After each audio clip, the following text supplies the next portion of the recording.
In this short tutorial, I will show you how to save WhatsApp DP, also known as the display picture. Saving these images can be useful if you want to keep a copy of someone's profile picture for reference or personal use. To get started, open up the WhatsApp application and then tap Chats. After that, tap and select the contact whose profile picture you want to save. Once you are in the chat, tap on the contact's name at the top left of the screen. Then tap on the DP or the profile picture of the person to expand it to full size.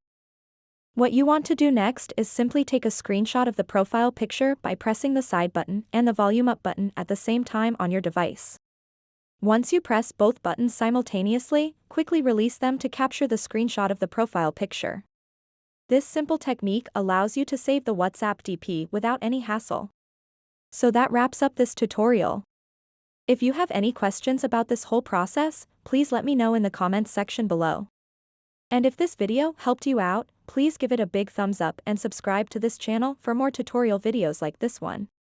Thank you so much for watching and have a good day.